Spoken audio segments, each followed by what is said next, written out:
Last week we branched off with some interesting discussion from some questions that Bob had.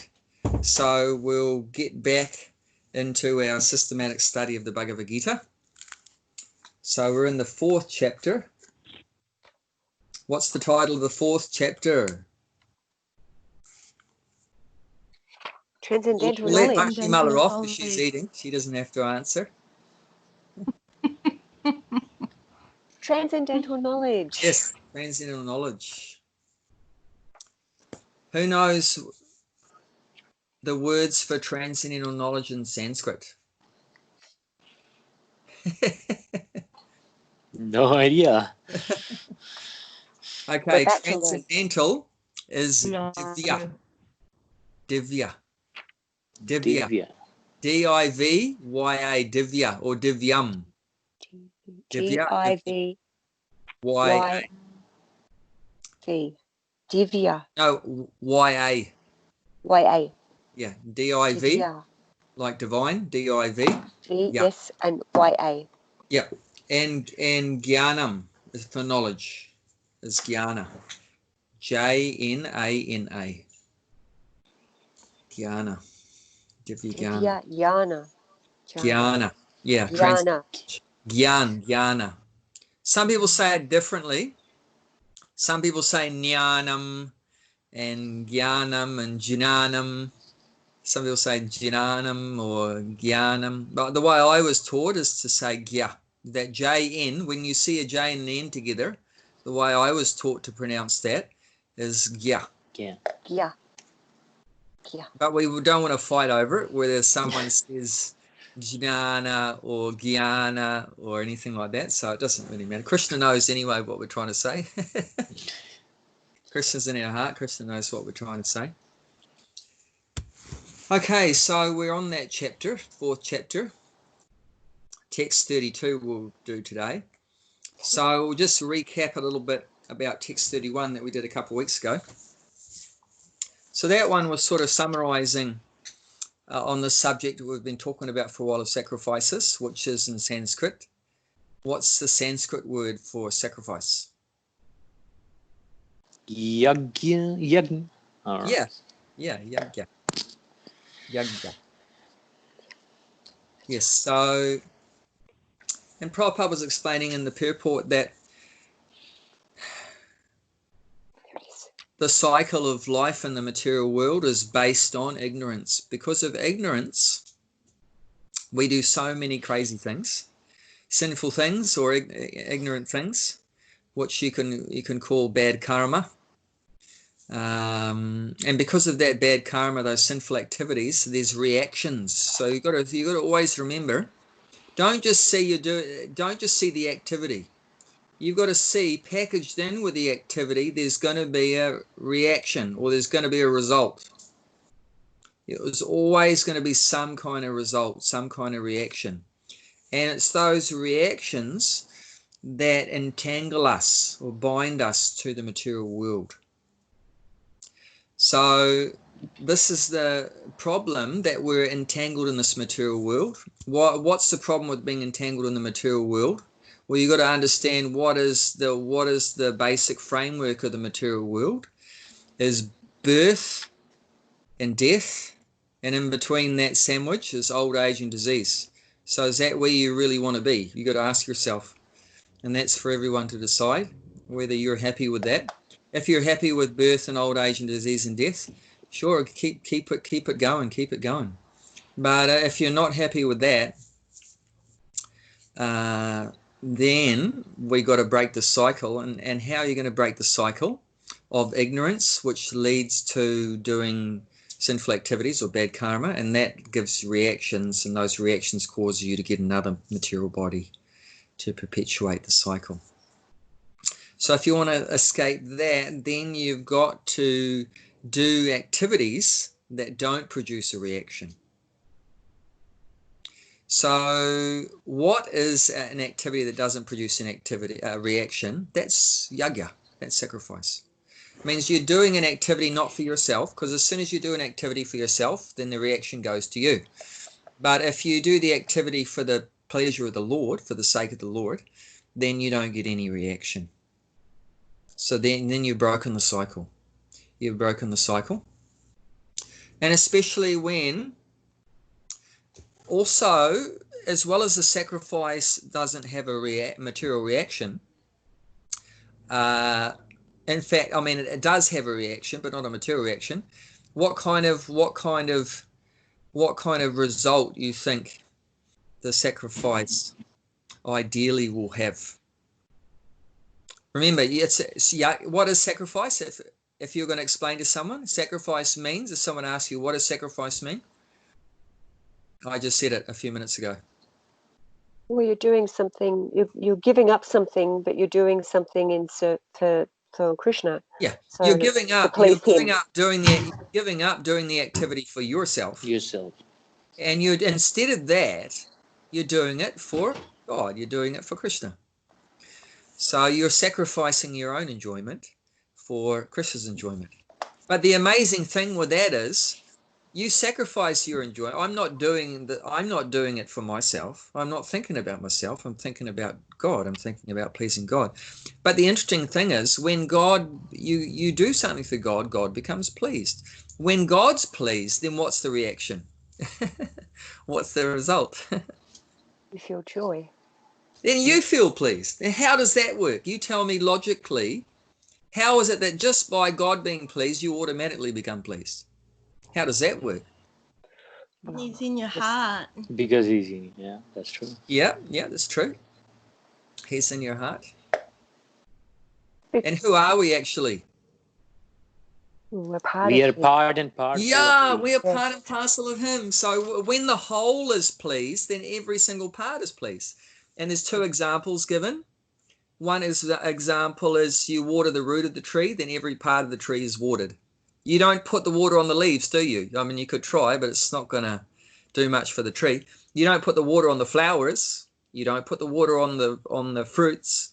You don't put the water on the branches. You put water on the root if you want the water to go to the flowers and the fruits and the trunk and the leaves. And so there's only one process of feeding the tree, and that's through the root.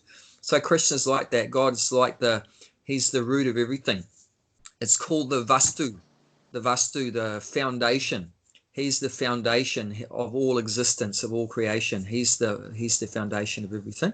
He's the cause. Aham savasya prabhavo matasavam bhavatate. You can check that out in your own time if you want. 10th chapter, text 8, which is one of the essential four seed verses of the Bhagavad Gita, where Krishna is saying there, I am the source of everything. Everything emanates from me.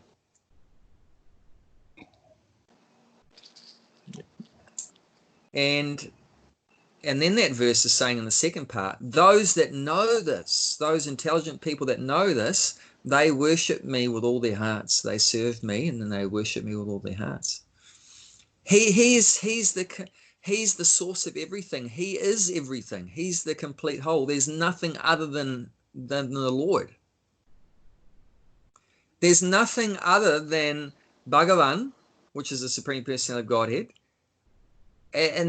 or the other two features of God. What are this? God has three features. When you talk about God, you're actually talking about three different aspects. God doesn't have just one aspect. God has three aspects. So what we just mentioned is the Supreme Personality of Godhead. That's Bhagavan aspect. And then you just mentioned about God's in your heart. That's Paramatma aspect. Yes. And then God's energy is all pervading everywhere. And that's Brahman. So there's nothing other than that. There's nothing. Try to find something. I'll send you out on a quest till next Thursday. You try to find something that's not Brahman or Paramatma or Bhagavan. Good luck. Everything. Even Krishna says in the 7th chapter, text 4, his 8 energies. Which his energies is Brahman, right? His 8 energies, which he says is Brahman. So he says, Bhumir Ponalovayu Kamano Buddhevacha Hankaraiti Yame Bina Prakadastada. Earth, water, fire, air, space, mind, intelligence, and false ego. You try to find anything that's not one of those 8. It's everything. But the soul is none of those 8. Okay, but then the next verse, what does Krishna say? Not just that matter is his energy, that matter is him. And of course, the energy of the person and the person, can you separate them? Can you separate a person from his energy? Hey, Josh. Hey, hello. Hey, How are you? Josh. Thank you. Hare Krishna. Great. Hey, Krishna. So yeah, can you separate a person from his or her energy? No. Well, that's your consciousness, isn't it?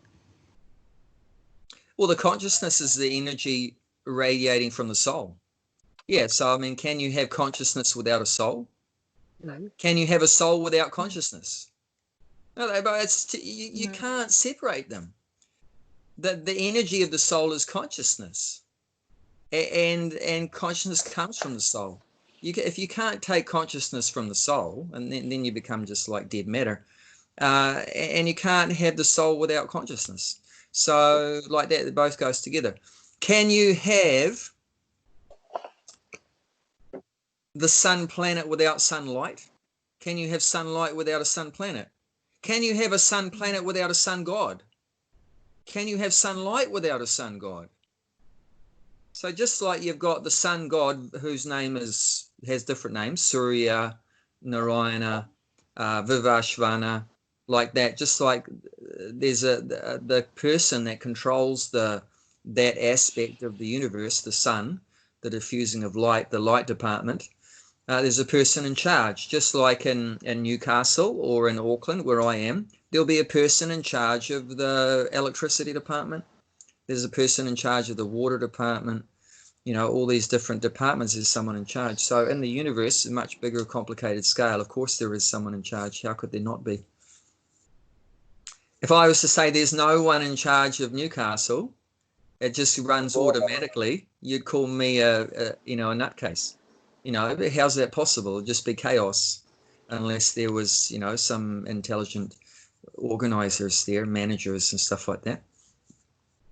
Of course, if you talk about, well, management, what does that indicate? There must be a manager. If you talk about organization, what does that indicate? There must be an organizer. If you talk about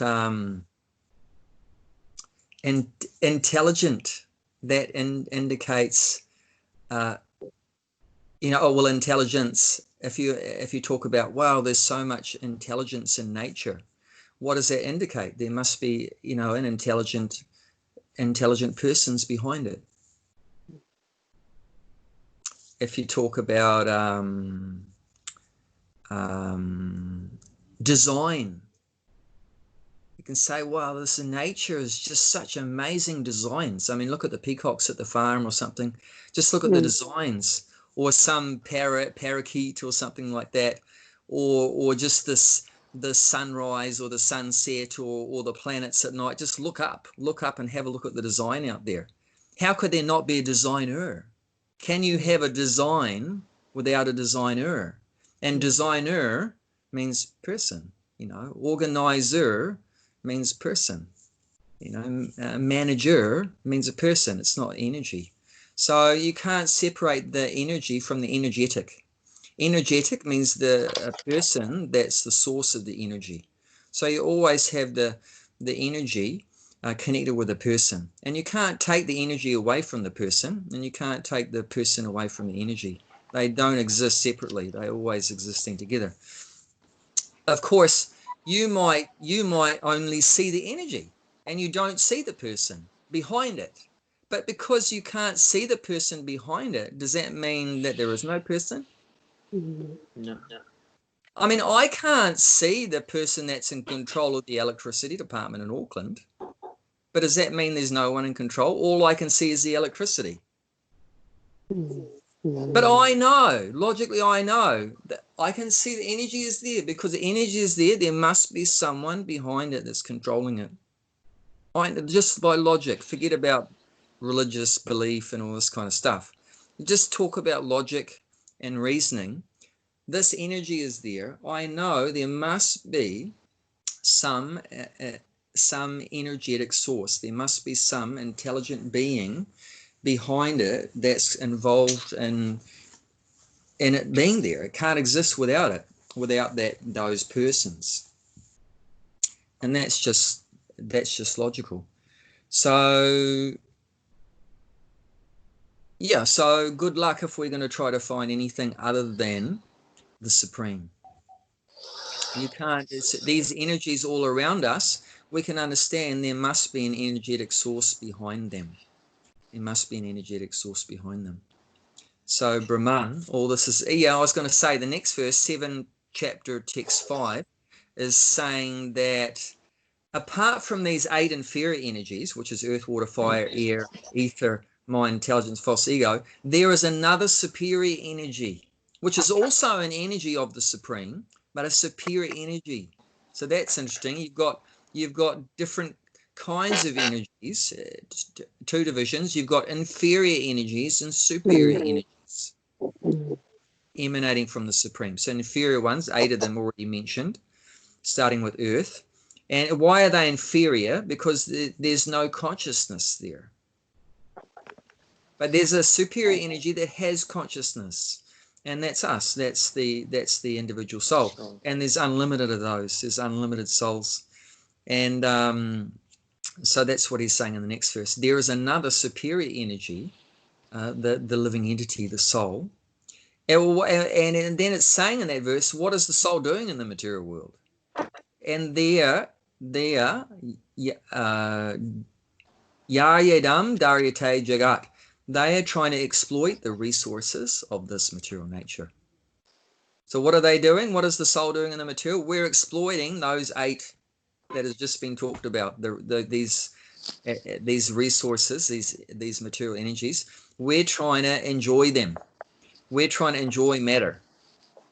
We're trying to enjoy matter, and we call that sense gratification.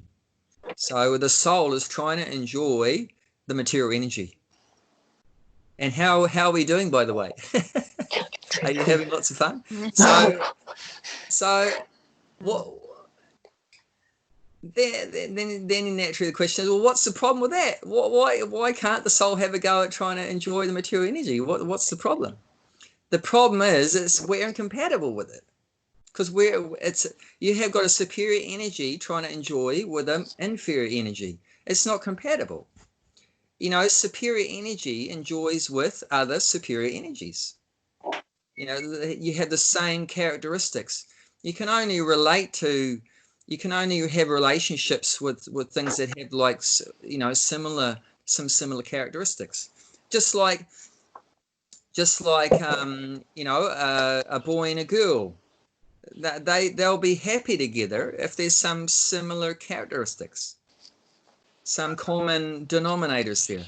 If they're vastly, have completely different interests, no common interests, then it's going to be, probably not a very pleasurable relationship. But when there's some things in common, then they can, be happy together. They can be happy together. So just like with that example, if you've got the soul, what is the characteristics of the soul? Well, we're eternal, and our nature is consciousness, to have knowledge, and our nature is to be happy, is to be blissful. Okay, now look at what we're trying to enjoy with. We're trying to enjoy matter. What's the nature? What's the characteristics of matter? It's temporary. So there we've got a big, vast difference right then and there. I'm eternal. I'm trying to enjoy with something that's temporary. Well, I'm immediately going to have a big problem there, because everything I'm trying to enjoy with is going to completely fall apart and be gone. That relationship's going to get cut off. So it's going to all relationships going to get cut off. So, and the body I'm trying to enjoy those things with is also going to get cut off. So that's a big problem right there. And then the other characteristic is it's full of ignorance. Matter is, we call it dead matter, right? No, it's just dead matter. It's just ignorant. There's no consciousness there. So I'm a conscious being, but I'm trying to enjoy with something that's completely dull. There's no consciousness there. And then the third thing, characteristic of matter, is that it's full of suffering. And my nature is to be always happy and blissful. But I'm trying to be happy and blissful with something that has the characteristic of being, a miserable, suffering situation. Like I said, then there's old age and there's disease and there's death. This is a very foreign concept for the soul to deal with these things, very miserable situations. So that is the difficulty. But it's all different energies of the Supreme. So we're trying to enjoy these different energies, but the process of sacrifice is turn that around. Instead of me trying to exploit or enjoy these different material energies, I'm going to utilize those energies for the pleasure of the Supreme. Not for my pleasure, which I was doing, trying to exploit, enjoy the resources of this material energy, thinking that it's mine, which is another false idea, thinking that all this, everything around me, this energy around me is I'm the proprietor of it, I'm the enjoyer of it. So that's a false understanding. Because by the way, did you make the earth? Are you maintaining the earth? Are you going to destroy the earth? If you can do those things, then it's yours. Then you can do whatever you like with it. But if you didn't make it, if you're not maintaining it, and you're not gonna push the button and destroy it, then it's not really. You don't really have a say, and it's not really meant for your enjoyment. So everything is meant for the Lord's enjoyment because He's the creator of it. He maintains it and He destroys it. So it's all His. So everything should be offered for the pleasure of the Lord, and that's sacrifice. And when you do that, there's no reactions. And when you do that, also, see, remember that once you're a yogi,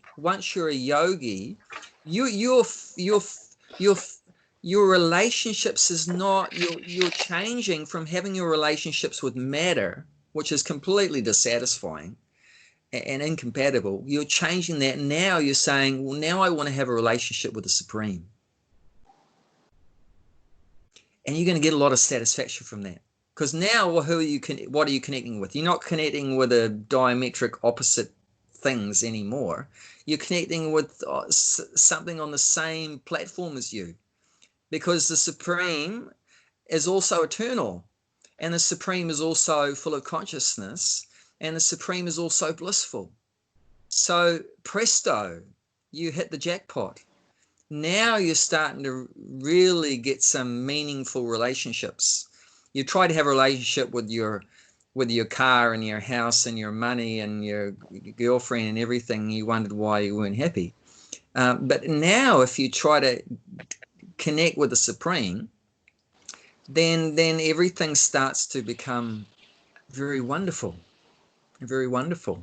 And even then, when you have your relationship with the Supreme right, then you have your relationship with matter right. Then you'll be relating to the material energy better too. Instead of trying to exploit the material energy, you'll be seeing it in relationship with the Supreme, with Krishna. Who you love. You see everything. This is Krishna's car and Krishna's dog. I can hear barking. Krishna's dog, and Sorry. that's right. That's all right. It's Krishna's dog. We don't mind. He's allowed to do that. It's his job. He's protecting your house. He's protecting. It's my neighbors, actually. Okay, well, he's protecting the neighbors. They might be giving you some protection. Yeah. Because the thieves won't want to be anywhere near a dog. So you'll see everything has a function. Everything has a purpose. The dog can be used in Krishna's service, and the children are meant to be offered in Krishna's service, and the money also in the service of the Supreme. So everything can be sacrificed. Everything can be sacrificed for the Supreme. If you find something you can't sacrifice for the Supreme, then like for example, meat. You know, you can pretty much do anything that you can connect. You can be related to anything that you can connect with the Supreme, that you can offer, anything that you can use in the service of the Supreme. If there's something you can't use, then what do you do? Like meat. I mean, and why can't meat be offered to the Supreme? Because he's a vegetarian. So, you know, there's no you can't. I mean, you can try to offer it, but it won't be accepted. I mean, that's one thing, is to offer it. But then the other part of the equation is what you're offering. Is it going to be accepted? If it's not going to be accepted, why offer it? It's sort of redundant. You know, it's sort of it's a nonsensical kind of activity. If you know, it's like me offering a whole pile of sugar to a diabetic. I mean, I can do that, but they're not going to eat it. You know, so like that. So if something's not useful in service to the Supreme, then what do you do? Don't use it. Don't. Yeah, you don't have anything. You Don't hate discard it. but you don't have any relationship with it. You don't have any connection with it. It's not favorable for your sacrifice. It's not useful for your sacrifice, for your service. So you just avoid it. That's all you do. You don't have to hate it or anything either, but you just avoid those activities. If the activities are not favorable for your sacrifice, for your service, for your relationship with the Supreme, then you just avoid. But anything else, if you see, oh, that one I can use that in my service, then do it. You know, this money I can use to print Bhagavad Gitas, you know, and distribute this knowledge to everyone. So everyone can get out of ignorance, which is causing them to do terrible work and engage and entangle in bad karma. So let me use money and print these books so people can get, you know, out of the cycle of ignorance and so forth. So, you know, whatever you can use, then you use it. And that's a very interesting principle that we use in Bhakti Yoga, and that's called Yukta Vairagya. Yukta Vairagya. Vairagya, that means detachment. And yukta means engaging. So that seems a bit contradictory. You're detached from something, but you're also utilizing it.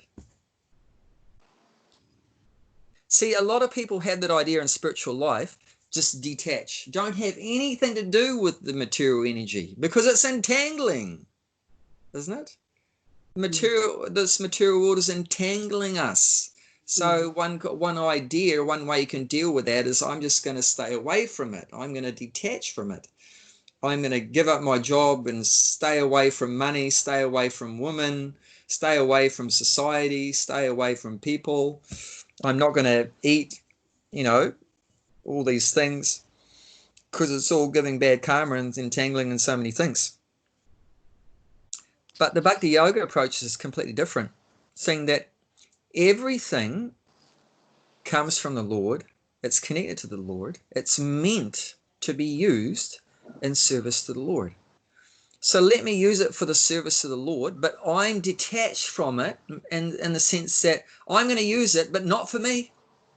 I'm going to use this money, but not for my pleasure, but for his pleasure. And then you're okay. If you use it for your pleasure, then you're entangled. If you don't use it, you're entangled. How does that work? How does that work? Yeah, how does that work?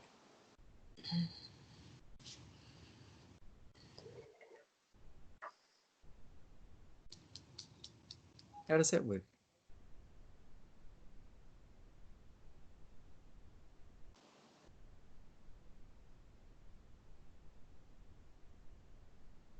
Is that the right thing to do?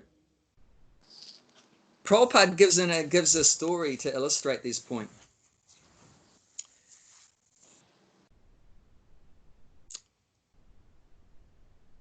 You're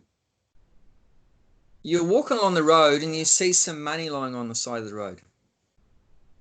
So you have three options. What are the three options? Either you can take it, leave it there, or give it to or donate it or something like that. No? Pretty close. You find the person that it also. Yeah. If you can. Which is best? So one option, you take it for yourself, put it in your pocket for yourself. It's not yours, but you pick it up, take it for your pleasure. It's not mine, so you don't touch it. Detachment. It's not mine. I'm not going to touch it. Or you think that money belongs to someone. Let me find out who it belongs to and give it to them. Now you tell me in your heart, you all have a conscience. God is in your hearts. You tell me what's the right thing to do. What's the best option? What's the right thing to do? What's the good thing to do? Find the person. Find the person there. Yeah. Mm. Yeah. So even better than detachment. Oh, it's not mine. I'm not going to go near it. You know, better than that is, oh, this belongs to God. This belongs to Krishna. Let me give it to Krishna. Let me give it back to Krishna. This object is meant for his enjoyment. If it's not being used for his enjoyment, then that object is not being properly utilized. Mm. It's wasted. And if you love someone, you want to give everything to them. Of course. Wow, look at that rose. That beautiful maroon rose looks so amazing. I bet it's going to smell so good. I'm going to give it to my beloved. Yeah, it's going to leave it sitting on the bush. It's not, no one's getting the benefit from it. So the perfection of that is you offer it to the Supreme, and that's how you establish your loving relationship.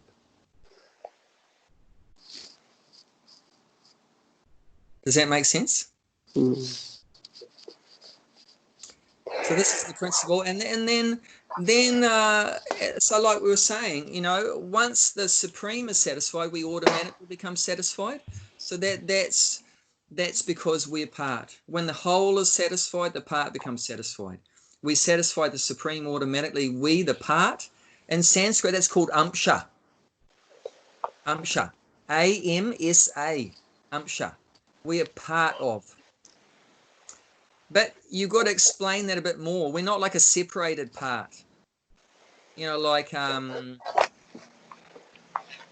you have a cake and you cut it into 8 pieces, and you take out one piece. We're not like that. We're not like a separated part.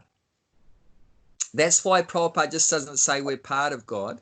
He says we're part and parcel. That's also very important. Parcel means we're all together. You can't separate. We're not a separated part. We're part and. Part means we're tiny, and the Supreme is very great. The Supreme is called Vibhu. Vibhu, he's great, and we're called Anu. Anu means we're very tiny. Like that's in Sanskrit, atom. Atom in Sanskrit is called Anu or Anur. Yeah, is that right? Yes, it's Anu. Anu, yes, Yeah, A-N-U. Yeah. So atom means it's a very small particle, right? So where the soul is in Sanskrit, we're called Anu, and meaning we're very small. Actually, there's a measurement of the soul. Does anyone know the size of the soul? It does have a size. I think there is a verse somewhere in the Gita which says thousands and thousands of a hair or It's something. in reference to it's a so verse tiny. from it's a reference in a couple of purports to one of the Upanishads. So in the Upanishads, it gives actually a dimension, a size to the soul, and that says that if you take your hair and you get one hair and you divide that 100 times, chop, and not just the hair, but the tip of the hair. So it's not down here, just the tip. the tip of a hair, if you chop it, divide it 100 times, then that 100th part of the tip of a hair, you chop that 100 times. So 1/10,000th, the tip of a hair, that's the size of a soul. So it does actually, even though it's a spiritual atomic particle, you could say, but it does have a size. It's not that it doesn't have a size. No, we do have a size, but it's a very small size, very small. And the Brahman, the Supreme, is very great, Vibhu. So we're just part, but we're part and parcel. It means we have a relationship, an eternal relationship.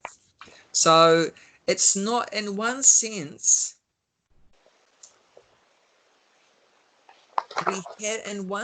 we haven't lost our relationship with the Supreme, but it's just been forgotten. So all we have to do is revive it. Oh, I've got to go to India so I can get my relationship with the Supreme. No, actually you don't. Your relationship with the Supreme is already there within you. Remember, the Lord is in your heart. Actually, there's no one closer to you than the Lord. But you just can't see him, that's all. What's the closest thing to the eyeball? The eyelash? Yeah, your eyelid. Eyelid. Eyelid's even closer than the eyelash. Yes. Can you see your eyelid? No, but you know it's there. You know it's there, but you can't see it. Yes, you can't see. So it's like that. We can't see the Lord, but it doesn't mean we don't have a relationship with him.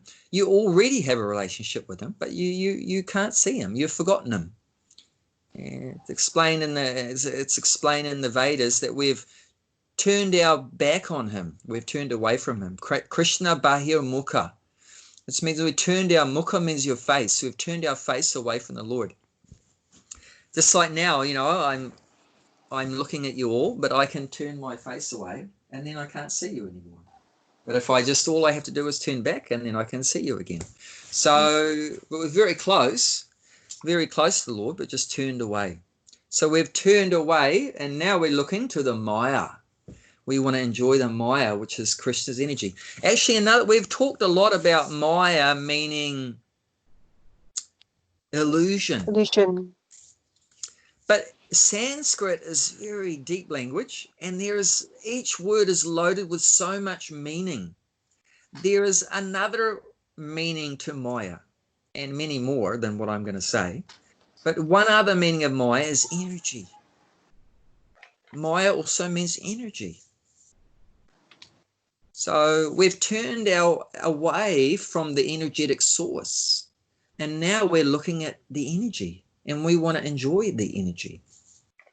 We want to enjoy the energy, and we're ignoring the person from whom all that energy comes.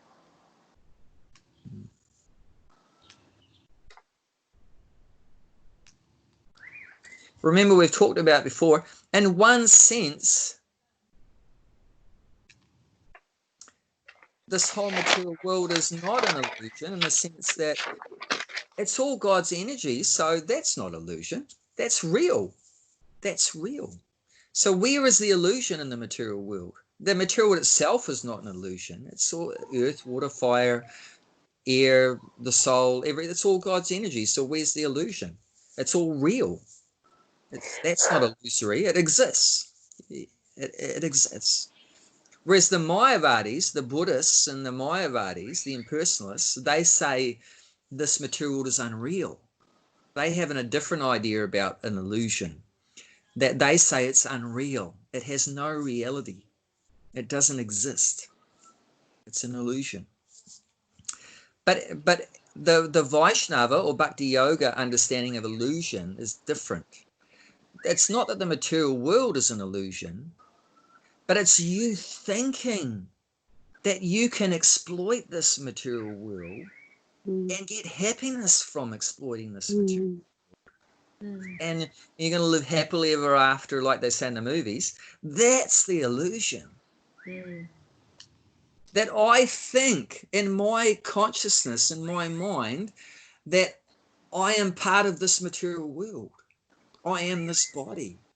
I am part of this material world, that I am matter and I can enjoy with matter. That consciousness is illusion. But the material world is not an illusion. Your mind is not an illusion. The soul is not illusion.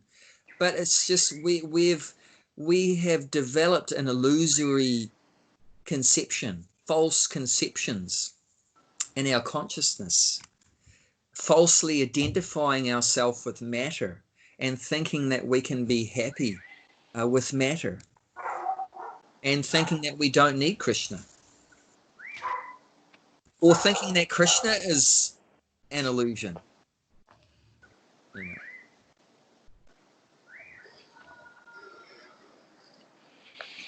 Like from my dad's point of view.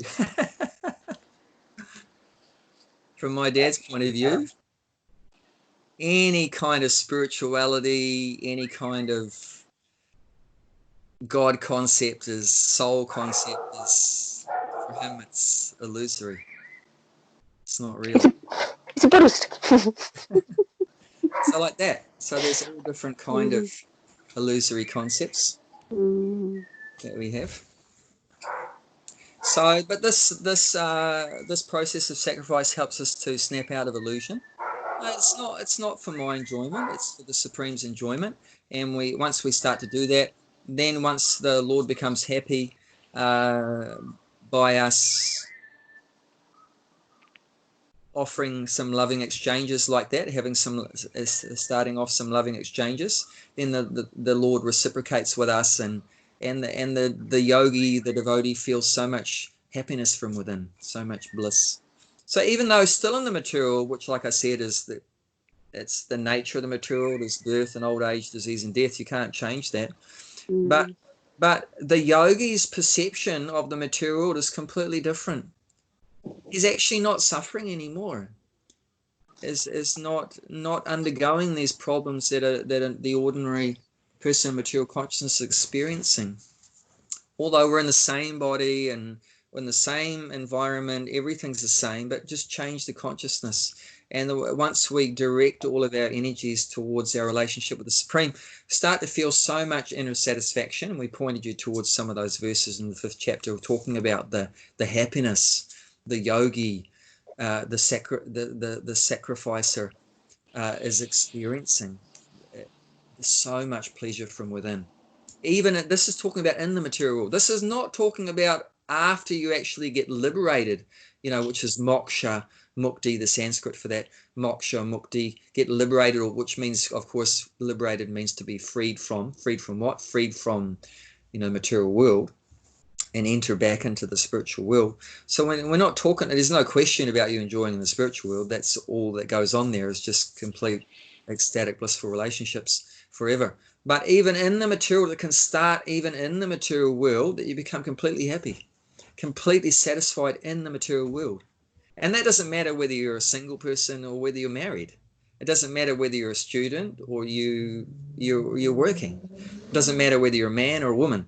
But as soon as you connect, and that's yoga, as soon as you connect and reestablish that loving relationship with the Supreme, and whether it's through one kind of sacrifice or another kind of sacrifice, we've looked at 10 or more different kinds, but somehow or other, if you can connect, or different kinds of yoga, karma yoga, jnana yoga, Ashtanga yoga, bhakti yoga, but somehow or other, if you can just connect, the soul connects with the Supreme Soul, and then immediately you're free from all the effects of the material world.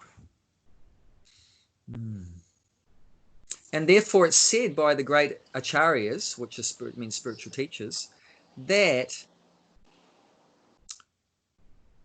liberation doesn't begin when the person's body dies and the soul goes back to the spiritual world. Liberation begins when the soul is fully engaged in serving the Supreme. with whatever we have, with the body, with your mind, with your words, with your wealth, whatever you have. If you have a good body, you offer that to the Supreme in service. You might not have, if you don't have a good body, you can offer your mind to the Supreme. You know, like when we chant, we're engaging the mind. We're engaging our mind in the chanting process. And of course, we're engaging our tongue when we chant, or our ears, we're hearing like that. So whatever you have, you engage your tongue, you engage your ears, you engage your mind. Whatever. If you're good at making money, you engage your wealth. If you're not good at, you might be the poorest person, you don't have any money. That doesn't matter. You use something else. You use your body, or use your mind, or use your words, or whatever you have. Like we're using our words now. We're using our words to glorify the Supreme. So like that, whatever you have, you use that. And as long as you're operating on that platform, as long as you're absorbed on that platform of engaging your senses, your mind, everything in the Supreme, then you're liberated actually from that point. You're liberated from, not when the body dies, but while the body is alive. You're liberated from that point, as long as you're operating on that platform. Of course, if you go back to just engaging in sense gratification and you forget the Supreme again, then you're back on the material platform. It's like the plane, right? Plane takes off. It's liberated from the ground, right? It's free from the ground. But if there's some problem and it touches the ground again, the last one, back on the ground again. So that's where something very very fundamental thing that we have in the human form of life, that we're born with, this very special gift every human being has, that's called free choice. And that's what separates a human being from the other species. Sometimes I have dreams about that, like about an aeroplane, big aeroplane, majestic thing taking off into the sky, and then in the dream usually it starts to falter, and like not quite take off, you know, everything looks so bright and rosy, but something happened and then it starts to dip again. The dreams that torture me. Yes. So we can take off in our various spiritual practices, but still we have free choice whether you're going to come back down to the ground again of Maya, or whether you're going to stay in the air like that. So that's a big responsibility. And see, along with free choice comes responsibility. If you don't have free choice, you don't have any responsibility. See, like the animals, they're not responsible for what they do. If a tiger comes up to you and goes, "Rah!" and eats you, does it get any karma? No, because it's just acting on instinct. It's forced to act in that particular way. It's not thinking, should I eat you or should I eat a lettuce? It doesn't have that choice. It's hungry, and your food, your dinner, and like that. It's not attracted to the lettuce and the carrot. It's attracted to you. You know, that's nature is forcing it to act in that way. So there's no responsibility, no accountability there. But human life, there is accountability. You're held accountable for everything you do, and you're responsible. You have responsibility because you have free choice. Say, oh, bummer, I wish I didn't have free choice. But no, it's very good. As long as you use the free choice properly and do the right actions, and that's where Dharma comes in. Dharma is understanding these universal principles, these spiritual principles, which are everywhere. Dharma doesn't mean religion. Dharma doesn't mean Christian, Hindu, Muslim, Buddhist. That's not Dharma. That's religion, sectarian beliefs. Dharma is something that's universal, some universal principles. Like, for example, gravity. You can't say that, you know, gravity is a Christian thing or a Hindu thing. You know, gravity is a principle everywhere, and there's nothing you can do about it. You know, say, oh, I'm a Hare Krishna. I'm going to jump off a 10-story building and fly. You know, no, just because you're a Hare Krishna, you can't go against Dharma. You can't go against the universal laws, universal principles. You know, we're all going to get together at the Bhakti tree and have a meeting, and we're going to change this gravity. I don't like gravity. It'll be a lot if we didn't have gravity. We're going to have a meeting, and we're going to decide that there's no gravity anymore. But I don't think it's going to have much effect. You know, because these are eternal, universal principles, and they're self-evident. So this is our choice. Whether you're going to do the right thing, you're going to follow Dharma, or you're going to do the wrong thing, and that's called adharma. You just put an A in front of it, and you get the opposite. That's going against the natural laws, the universal laws, these universal principles. And then we're going to be held, you know, of course you have the choice whether you're going to do the right thing or the wrong thing. That's your choice. But then you don't have a choice about the outcome of that. You know, you're going to be held ultimately, you know, responsible for that. So therefore, you know, very important in how we use our choice. And so someone's come to the spiritual path, so that means they've made some right choices. And then, but that's not necessarily fixed, because you still have your choices every day, every moment. You have choices, more choices to make, and whether you want to keep on the spiritual path or go back to a material path or like that. So that's our choice. And choice is connected with, and then you say, well, why have free choice? Free choice seems like yeah, just a really heavy responsibility, and maybe better not to have choice. And but what's a very beautiful thing that comes with having choice? There's freedom. There's freedom, yeah. What very beautiful thing requires freedom in order for it to exist? And this thing is this is the goal of life. This is the perfection of life. And there's this thing that in the heart of the soul, what we're all searching for is this thing. If Krishna doesn't give us free will, then he doesn't know if we really love him or not. Love. Yes, you've hit it. Make him. He doesn't want to make us love him. Yeah, you can't. That's incompatible words.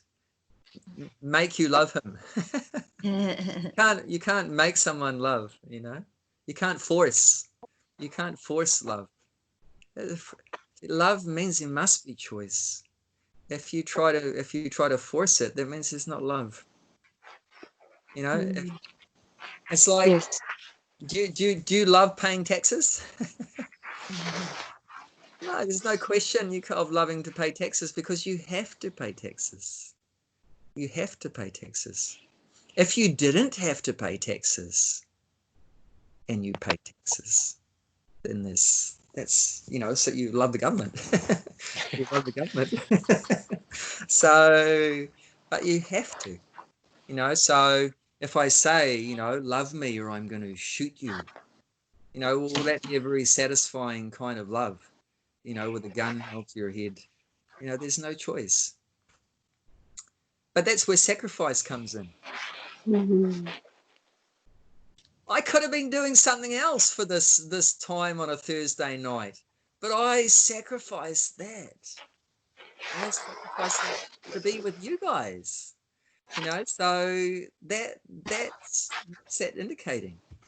You know, so sacrifice also is choice, right? You gave up one thing to do something else. So that sacrifice is also related to the word choice. And what's the goal of sacrifice and of choice is to develop this love. And we want the most perfect love, not a temporary kind of love. Which is, we talk about love, but it's actually lust, one body connected with another body. But that's just temporary. But we want the perfect love, the ultimate love, and that's the soul's relationship with the Supreme, which is completely based on choice. Even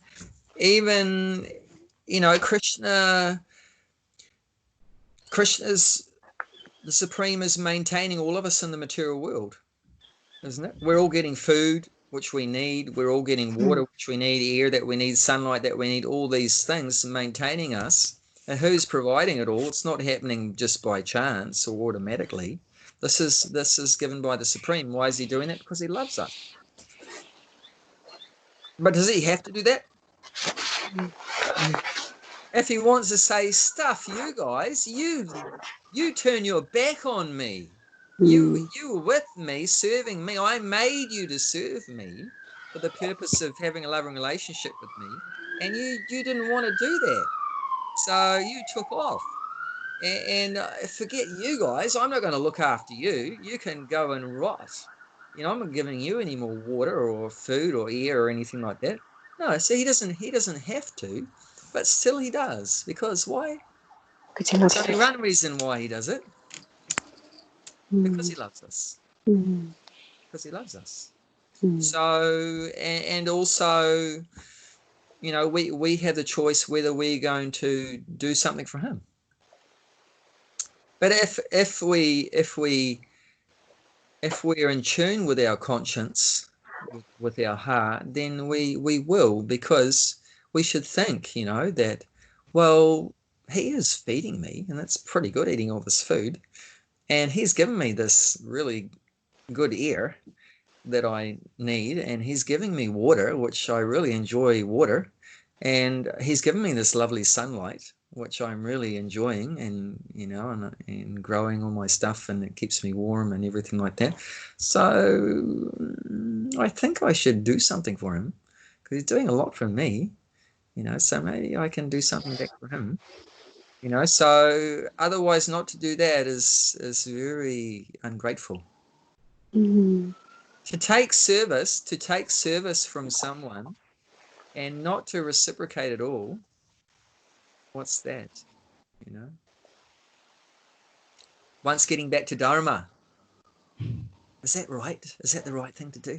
No, Adharma. Taking, and never give anything back. Is that right? No, it's not right. Why am I doing that? Oh, I'll do the right thing. So very important. You now, or you already knew, that you have free choice. So now you're going to be very careful how you use it. How are you going to use it carefully? By understanding what the universal principles are. Understanding of Dharma. Understanding what is right and what is wrong. Now that's something very stupid in modern day society. Oh, there's no such thing as right and wrong. You just do whatever you like. It's all good.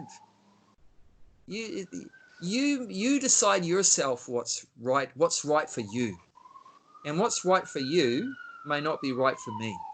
Isn't it? People have this idea, it's all very relative, right and wrong. But like that, going back to gravity, you can't, gravity's not right for me. I don't accept this gravity. I'm just going to jump off the 10-story building, and there's no gravity. That's I don't accept this gravity, and what's going to happen? You're still going to go splat on the bottom. So you can think that you're going to go against these natural laws, but it's really stupid to do that. Really stupid to do that. So the best thing we can do is, you have the choice. You don't have to do the right thing, but it's highly recommended if you want, because you're going to be held responsible. It's going to determine your future.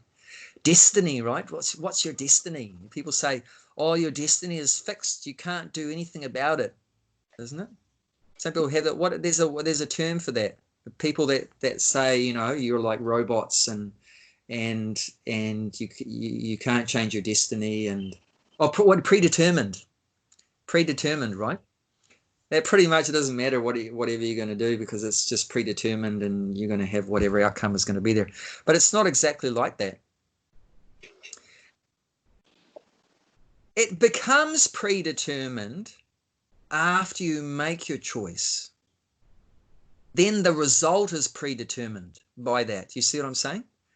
The result you get is determined by the activities that you do. But the activities that you do is not predetermined. The activities were determined by you. You chose to do that activity. You were not forced to do that activity. You chose to do that activity. And as soon as you do that activity, the result is predetermined. Does that make sense? Then you have no more choice after that about that result is going to come. You do the action that is connected with a particular reaction, particular result. That one, you don't have any free choice about that. Once you go and shoot that guy in the head because you don't like the way he looks, then the result, that's your destiny. You're locked in. You know, that siren we heard in the background, they're coming after you. You know, because you did that activity. So there's a particular, you know, another activity, a result that will come as a consequence of that. So the consequences are fixed. But where you do have some freedom is in choosing how you're going to respond to a particular situation. I was just reading there's some interesting books about this, about where our freedom is. Where is that free choice? Where is it exactly? So you've got, some people call it a stimulus. So you've got, which is the actual circumstances or situation you're in. You're in a particular situation, right? And you have no control over that, right? The situation you're in. And the situation you're in now, why are you in that situation now anyway? It's because of previous choices you've made. Because of previous choices you've made, you're in that situation right now in the present. So you're right now at a particular situation with particular people and everything, in a particular body in the present, which is made up of so many previous choices have brought you to where you are right now. So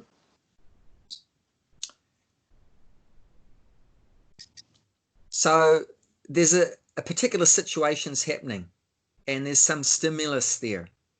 I mean, someone comes into the room very angry and they yell at you. You're a effing bloody, come on, you rotten garbage, hopeless, nonsense, whatever. So that's the stimulus, right? Now, and you just respond. No, I'm not. You're a effing bloody, come on, nonsense, rascal. Now, where's the free choice? Something stimulus came at you and you responded. But where's the free choice? Where's that free choice?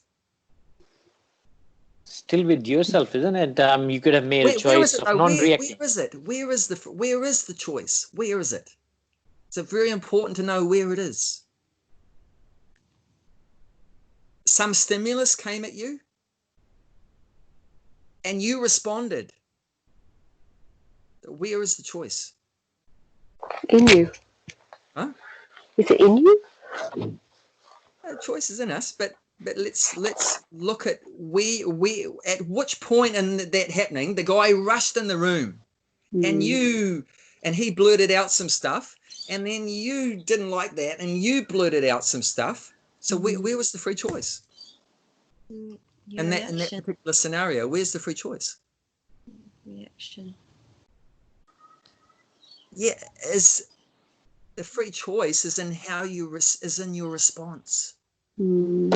Before you respond, it's the stimulus is coming at you, and before you respond, that's where the choice is. Before the response comes, between the stimulus coming at you and before you respond, that gap is the free choice. Now, it might not be a very big gap. Might not be a very big gap, but there is a gap. that's where you, the individual soul, conscious soul, can use that consciousness. It means consciousness means knowledge. And in that point, when that guy rushes in the room, you have to think, okay, this situation with this maniac coming in the room, what's the right thing to do? Go back to your principles. Go back to your dharma. Go back to your principles. What's the right thing to do? What would Krishna want me to do? What would my guru want me to do? What does the scriptures say I should do in this situation? What's the right thing to do? And then you respond after making the choice. Not just someone comes in, blah, and you go, blah, just like mechanical, without thinking, just reacting. But rather be proactive. Be proactive. Think carefully, make a choice, and then act. Don't just act without thinking. Then you're never going to get off the ground. You're never going to get off the ground. You're never going to get off the runway. You're just always locked in. Action, reaction, action, reaction, action, reaction, action, reaction, action, reaction. You're never gonna get out. So that's important. And the more you do, connect with these universal principles, and connect with another very important word I've been reading about lately is conscience. We all have conscience, isn't it, as a human being? Animals and that don't. Then Paramatma, the super souls, within their heart too, but they're not conscious enough to be connected with that little voice inside, that voice of the Paramatma, of the super soul. But in a human form of life, we're a little bit more developed consciousness to be connected with the conscience. Interesting how it sounds a bit similar, doesn't it? Consciousness and conscience. But there's this voice inside, and materialistic people, they talk about conscience. We have a conscience, and you should listen to your conscience. But they don't really know what conscience is. But they know it's a little voice inside. But we, if we're coming from the Vedic tradition, we know that voice inside, which we call conscience, which is the voice that tells us to do the right thing. See, conscience is that voice that tells us to do the right thing. So where does that voice come from? That's coming from God in our heart, the super soul. I remember when I was just a young boy watching my father. We had some animals on our lifestyle block, and I would watch him shoot them in the head, or try to shoot them in the head, and writhing in pain, everything like that. This voice, very loud within me, said, "This is wrong. This is wrong." Now, who said that? I never realized who said that. God. But that's my dearest friend. Krishna in the heart is trying to say, "Mate, you're going down the wrong track, man. Don't do this. Go over here." So this voice is trying to give us direction, but unfortunately, in most of our cases, we're just so rebellious that we don't listen to the good voice, isn't it? Like the parents tell their kids, right? Clean up your room. Do you say that? Well, you give some good advice sometimes to your kids, Narendra? Yes. Do they listen every time? No. 1 in 10 times. Yeah. So this is our difficulty, that we're real rebels and we don't listen to that. But once you get tuned in, then it's really far out. Things start to happen. If you understand these universal principles and understand that you do have freedom, you're not forced to act in a particular way. You choose to act in a particular way. You didn't choose the stimulus, blah. You can't do anything about that. But you chose how you responded to that. So that choice is in how you're going to respond to that particular situation you're put in. the particular circumstance you're put in, how are you going to respond to that? That's where you have some, as Prabhupada talks about in the books, minute free choice. Minute. It's not complete free choice. If you're complete free choice, then you could jump off the 10-story skyscraper and you don't hit the ground, you know, because you're completely free. So we're not completely free, but we do have some minute free choice, you know. And the interesting thing is, when you start to use your free choice properly, understanding that, yes, I have free choice and that I'm going to try to follow these principles and do the right thing, and I'm going to try to listen when that voice in my heart, the conscience, tells me to do the right thing, then I'm going to follow that. I'm going to do it. Then what happens is, explain that gap between the stimulus and your response, that gap will slowly increase. And then you'll have more and more free choice. More and more free choice. And the more and more you misuse your free choice and don't follow the universal principles, ignore the conscience, that gap reduces. That's a bummer. That gap gets smaller and smaller and smaller and smaller and smaller and smaller until it becomes almost no gap. And that's a bummer. That's a major bummer. And then you're just like an animal, you know. So yeah, interesting things. I've been reading about that lately, and that's why I wanted to share it with you. And one of the things the guy that wrote the book said was that, do you know, if you want to learn all this stuff that I'm trying to teach you, if you want to learn all this stuff, what's the best way to learn it? What do you think? What's the best way to learn something? Do it. Yeah, doing it, definitely doing it. Yep. Practice. And something else. Yeah, that's doing it. Yeah, practicing. Yeah. Obviously, you have to have right knowledge, right? What is right and what is wrong, and then you do it. You get the knowledge, but if you want to realize the knowledge, if you want to really deeply understand the knowledge and then be able to remember that knowledge, what's one of the best things you can do?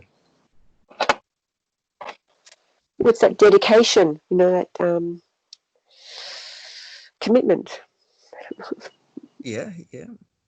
I would just say, like, live your life, make mistakes. Yep. No, but I mean, like, if you're getting some theoretical knowledge, right? You're hearing some information, you're hearing some knowledge. And if you want to remember it, what's the best thing you can do to help you remember it? Write it down and chant it. Write it down. Yep, you can write it down. But even something more powerful to help it become really deep in your heart and your consciousness by teaching it to others. And cool. I've experienced that. When you learn something, when you teach what you've learned, you remember it, and it becomes part of you more, rather than just, oh, I know that, and it's sort of stuck in your head. But when you teach it, then it really becomes part of you, and you remember it a lot better. So, you know, I'm hoping you're benefiting by talking about these things, but it's helping me too, because it's helping me remember what I've been reading. Helping me remember. So what he was saying, whatever you're learning, try to teach it. Teach it to your partner, to your husband or wife. Teach it to your kids. Teach it to your, you know, parents or your neighbor or Joe Blow or someone you meet on the train or whatever, you know, at your job. Try to, whatever you're learning, try to teach it to someone, and then it's gonna help you probably just as much as it's going to help the person you're telling it to, like that. And he was even saying, like, for kids, like when the kids come home from school, ask your kids, what did you learn today? And get them to teach it to you. Then you're helping your kid to realize what they're being taught by making them the teacher. That's far out, isn't it? Mm. So they've had a teacher give them some information, but then you put them into the position of a teacher, get them teach what they've been taught to teach it to you. And you're the parent, but they're teaching it to you. But then you're helping them by putting them in a role of a teacher to really understand all those, principles that they've been taught. Because it's not crystallized knowledge anymore. It's like it's fluid. Like in psychology, they talk about crystallized, but then, fluid knowledge. It becomes, yeah. Because obviously to teach any subject, you have to really think about it, isn't it? Mm. So that really gets all the cognitive powers and intellect and everything working. I feel like you, Josh, right? If you're gonna teach some session for a 90-minute, hour and a half yoga session or whatever, you have to go deeper, isn't it? You have to really think about all the things you have learned, how you're going to piece it together, which one you're going to do first, which one comes second. Oh, I don't really plan them out. Normal person does. I used to. I don't anymore. I don't plan anything anymore. See, because now it's become part of him. He's a natural teacher. It's like me. Did I spend 2 hours preparing to give a talk for 2 hours? No, because it's not there's no separation anymore between the person and the knowledge. There's no separation anymore. But in the beginning, like for me, I'm trying to get a grasp of some new stuff that I haven't been taught from my guru. Well, I have actually, but this time it's coming from a different angle. So it's a different way of understanding the same thing. So I'm learning this different perspective now on free choice and principles and all these kind of things. So now I'm really starting to have to, trying to, think in a different way. So like teaching it is helping me to get a grasp on these,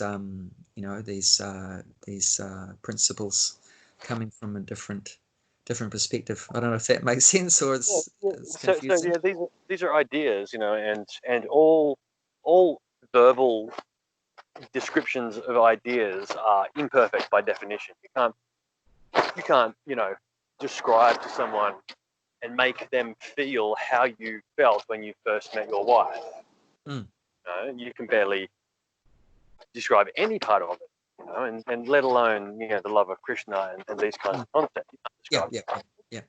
All you can do is have many goes at it, and then that's when the audience or the person you're talking to or a group, a satsang like this, will come into play, because everyone's going to come at it with their own choice of words on the day and in that moment. Yes. This is what Josh is bringing up a really good point.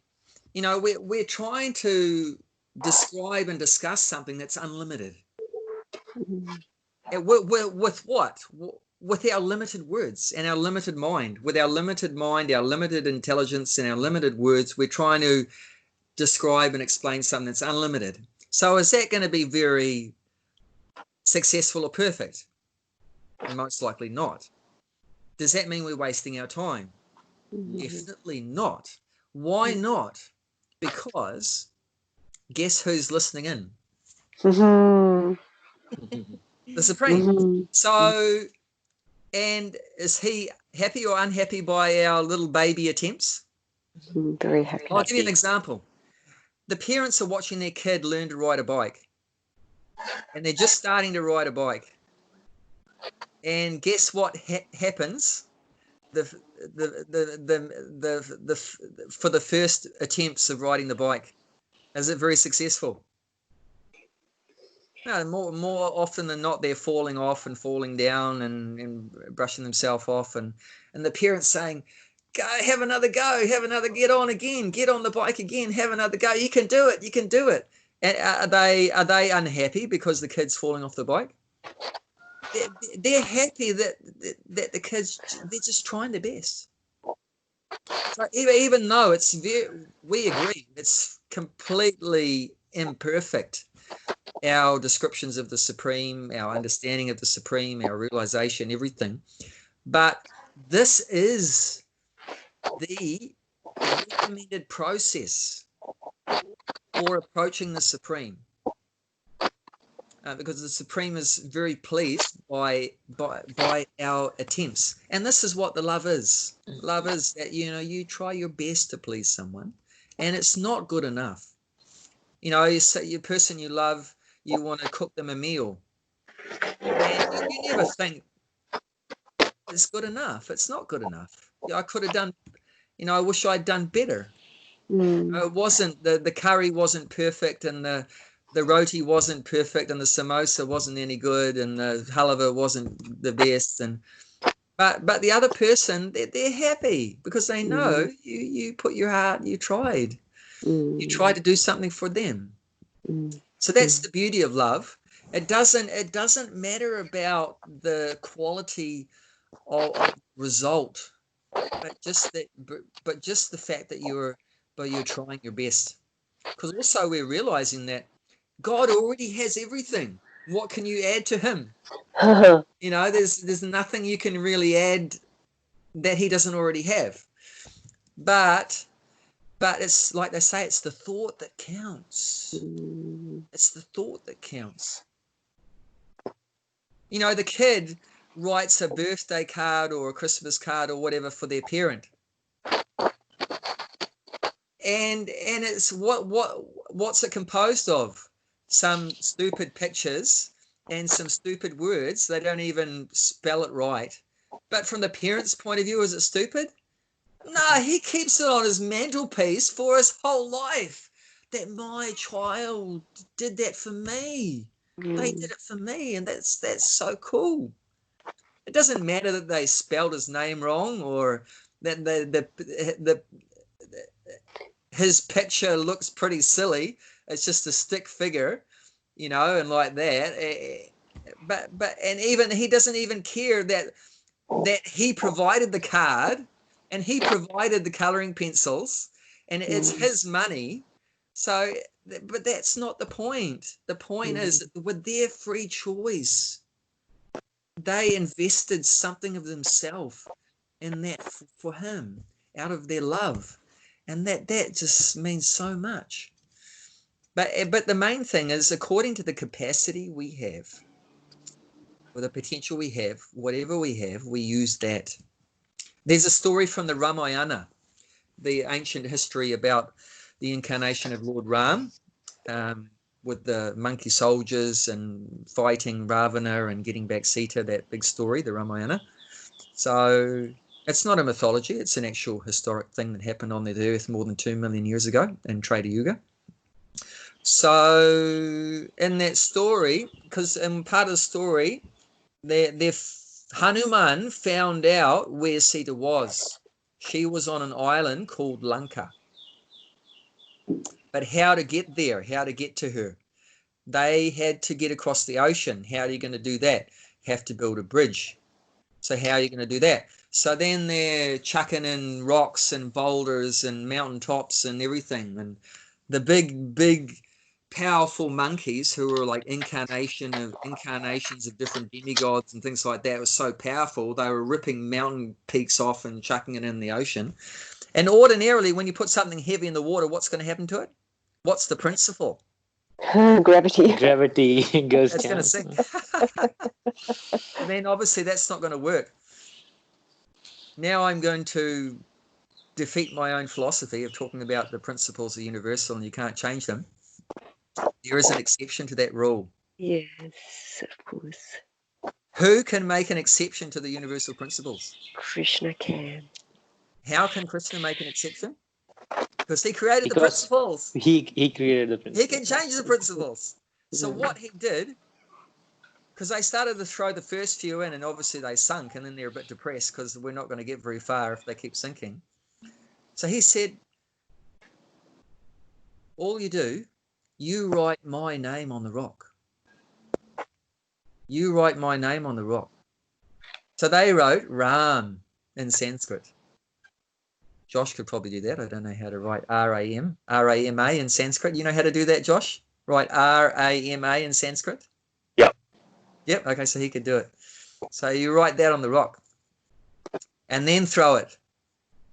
And then they floated. Then the rocks floated. So he made a new principle.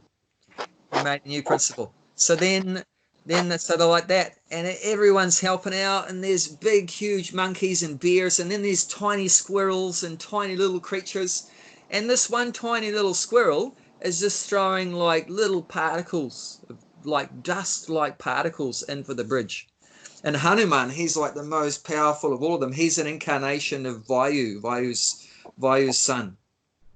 He's the way, because Vayu, right, the ear, he's the offspring of the ear god, the wind god. So that's how he could fly. He could just one jump. He flew across the ocean to Lanka because he's an incarnation of the wind god. He's like so powerful, and he's he's throwing like these big mountain peaks and boulders in there. And he looks at the squirrel just throwing little bits of dust. He's like, what's this? This is like just useless guy. And Rama, the Lord is watching, said, hey mate, Hanuman, this is not correct. I see what you're doing and what the squirrel's doing exactly the same. It's no difference. Why is there no difference? Why is there no difference between what Hanuman's doing, throwing big boulders, and the squirrel's throwing little bits of dust?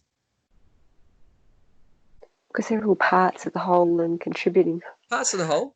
But Hanuman, he's doing 100% of his capacity. Yes. And the squirrel, he's doing 100% of his tiny capacity. But the Lord doesn't see, oh, you are tiny and you are very big. He's seeing how much you've given of what you've got. You can only give what you got, isn't it? Yes. You can only give if you can't give something you don't have. But he's seeing you giving is whatever you got, you're giving that. Like there's also another story Prabhupada tells. Someone comes into the temple and puts a donation in the temple donation box. Some guy comes in, rich guy comes in, he puts $10,000 in the donation box, for an example. And he's got $1 million in the bank, right? He's a millionaire, and he puts $10,000 in the donation box. It's a big donation. Another guy, a village guy, comes in. He puts $1 in the donation box. His total wealth is $1, and he put $1 in the donation box. So which is better from the Lord's point of view? The guy that gave $10,000 is better, or the guy that gave $1 is better? And then who's better, and then why? Well, of course, the village guy. The what? The guy who gave $1. But how can $1 be better than 10,000? Because that's his full capacity. Yeah, the $1 guy gave all he had, everything, 100%. The other guy, he only gave a little bit. Yeah. He only gave 1%. The Lord's seeing. So Prabhupada said the Lord doesn't see what you give. He sees what you don't give. That's far out, huh? He doesn't just see what you give. I mean, he sees what you give. But he doesn't just see what you give. He's also seeing what you don't give, how much you're holding back. And I mean, if you do hold back, that's also no problem. That's no problem. The Lord is happy to accept your 1%. There's no problem with that. But then don't hassle the guy that gave 100%. You know what I'm saying? So like that, so Ram told Hanuman, look, you're doing your best, he's doing his best. I accept both. So Hanuman came down off his ego platform a little bit after that, and he could appreciate the other guy's service. So that's the main thing. We just try our very best. And like I said, you know, if you can't give 100%, well, we've talked about that principle before too. The Lord's so kind that he'll accept whatever we want to do, because like I said, it's our free choice. If you want to invest 100%, or you want to invest 50%, 20%, 10%, 1%, whatever, he's just grateful for anything. And that's the greatness of his heart. He's so kind, and he just, it's a little thing that we do, he magnifies that to become very great, isn't it? Like the parent, right? The kid does some insignificant thing, but in the parent's eyes, he blows it up to me. Wow, my kid did this for me. You know, and that's the nature of love.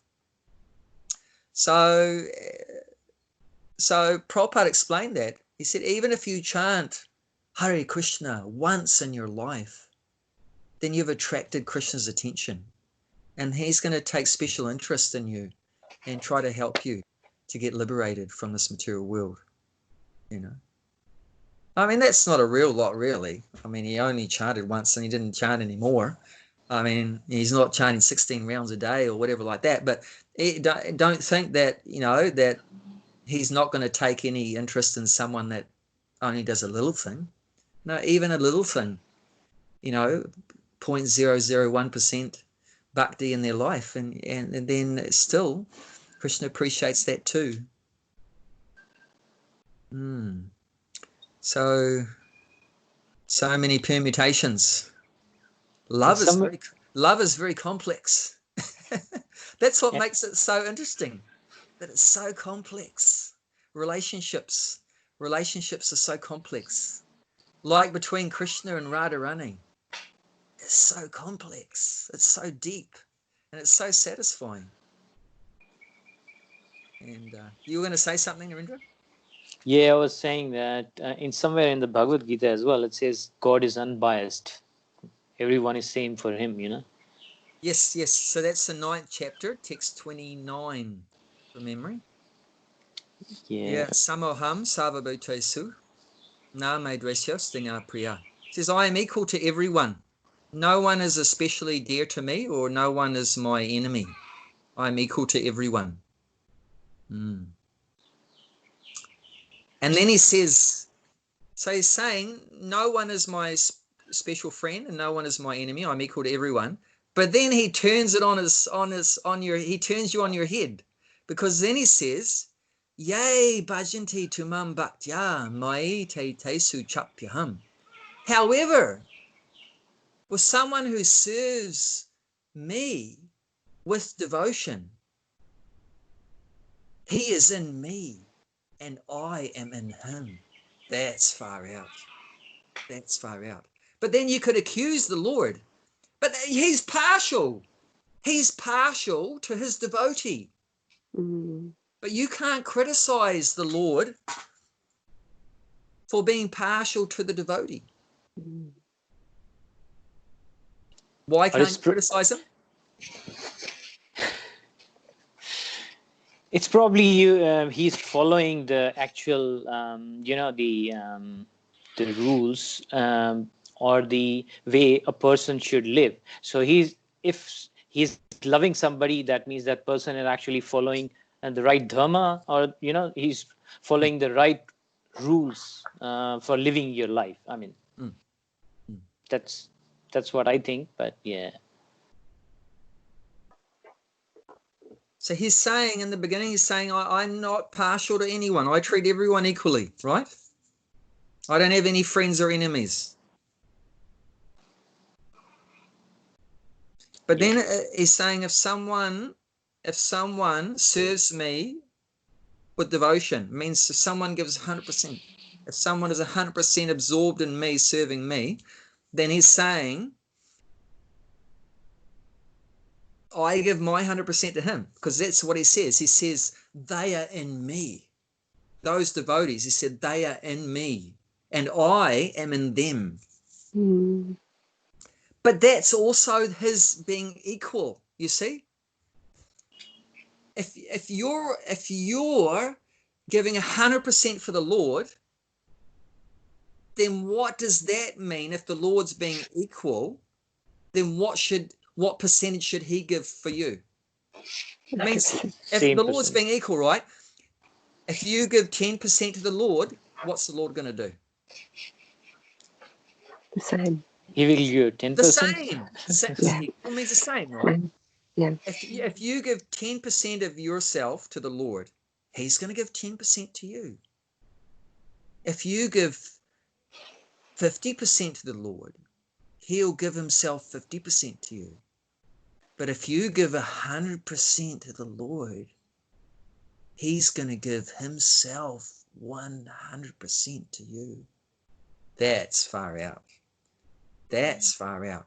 And that's not being partial. That the Lord reciprocates with everyone equally. If you want to ignore the Lord, what would his equality be in that situation? You want to forget the Lord completely? Lord is going to forget you. The Lord's going to forget you too. It means, well, not exactly that he forgets you, but he won't interfere. Yeah. He won't interfere at all. You don't want to see him anywhere, he won't pop up in front of you ever. He'll never pop in front of you. You won't get to meet the devotees. You won't get to find out about a temple. You won't get to have prasadam. You won't hear the holy name. You're never going to get a Bhagavad Gita. That's his equality. Exactly the way you treat him, he'll treat you the same. If you think you can look after yourself, he's going to, okay, mate, you look after yourself. I'm not going to look after you. You look after yourself. But if you say, I'm completely helpless, my Lord, I'm so helpless, I'm a hopeless case.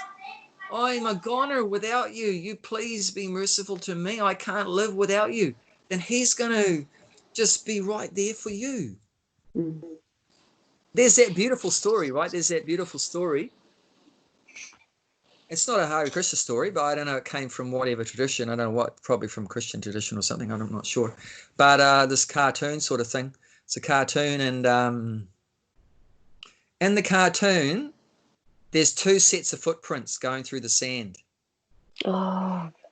And there's this talking going on, and at a certain point in the cartoon, then there's only 1 set of footprints.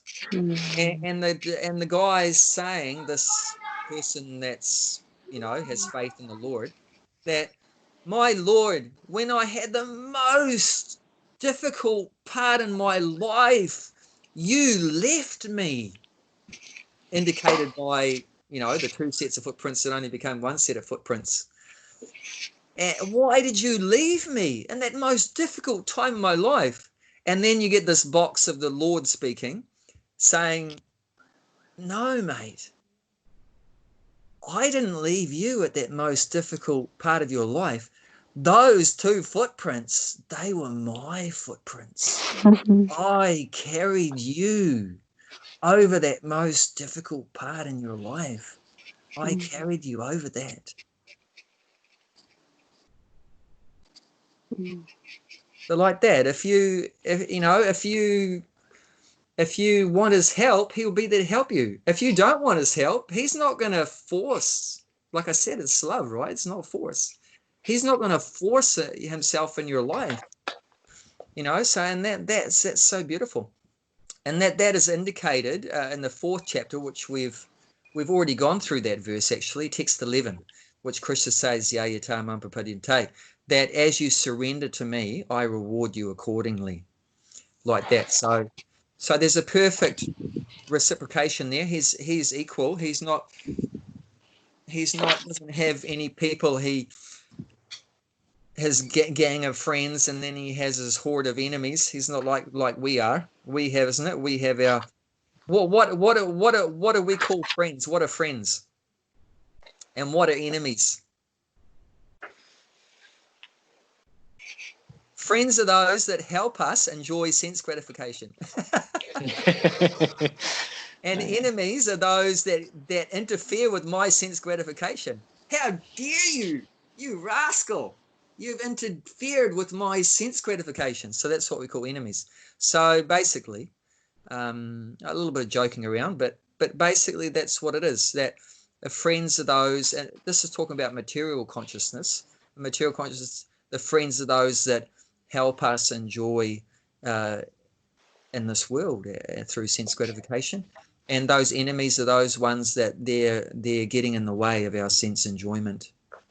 They're what we call our enemies. So Krishna doesn't have any relationships like that. I mean, Krishna's Atmarama. He's Atmakama. He's completely self-satisfied. He's independent. He's not dependent on anybody else to be happy. Krishna is happy from within himself, from his own energies, his own internal energies. He's automatically happy. He doesn't need anyone. He doesn't need any friends, to help him be happy. And at the same time, there's no one that disturbs his enjoyment. The Christians have that idea, right? That there's this angel that broke away from him and called the devil, and he's going against God and giving God a hard time and everything like that. No, that's speculation. And Prabhu, what did you used to say about Krishna, like about devotional service and Krishna being controlled by devotional service or something like that? What was that? How does that one relate to what we're talking about? Yeah, so that's getting back to, so the question is, Krishna's independent, he's the supreme controller, but yet I've said before that if someone's a pure devotee, then Krishna becomes controlled by them. So that doesn't seem very consistent, does it? Seems contradictory, but it's not contradictory at all, because see, there's two things. You've got the truth, the facts. That's called tattva. The Sanskrit is called tattva. You've got the facts, the reality, the truth. So the tattva is that Krishna is the supreme controller. That's the tattva. But then you've got another area called rasa. Rasa means relationships, and relationships produce a very special flavors, very special taste. Like, why do we have relationships? Why do we have boyfriend, girlfriend, husband, wife, parents and kids and friends and so forth? Because there's some juice there. There's some rasa. There's some special flavor that's generated from those souls coming together in those different kind of relationships. It generates different flavors. And the flavor we get from parent and child is different than the flavor we get from husband and wife or boyfriend and girlfriend. It's different from the flavor we get as equals, like friends, right? Friends are like equals, like that. So like Krishna and Arjuna, right? They're like, by age, they're like equals. So they had a friendly relationship. So then you got, in that area of relationships, then then it's not looking at Krishna's God anymore. You're looking at Krishna's my friend, or Krishna's my lover, or Krishna's my child. And Krishna voluntarily comes under the control of his devotee in one of those relationships. Like, he'll come under the control of a devotee who's has the relationship of a mother or father, or he'll come under the control of his friend like Arjuna, or he'll come under the control of his lover like Radharani or Rukmini, or like that, so the queens of Dwarka, like that. And that's the power of love. And that's, once I said again, it's not, there's no force. It's voluntary. Krishna's not forced to be submissive or to surrender to those devotees, but he chooses to do that because they're so enjoyable. There's so much pleasure in that submitting to your lover, to the person that you love. So in Tattva, he's the supreme controller. No one tells him what to do. No, he doesn't need anybody. He's completely self-sufficient. But in terms of rasa, he's reciprocating with his devotees, and they're 100% trying to please him, and he's 100% trying to please his devotees.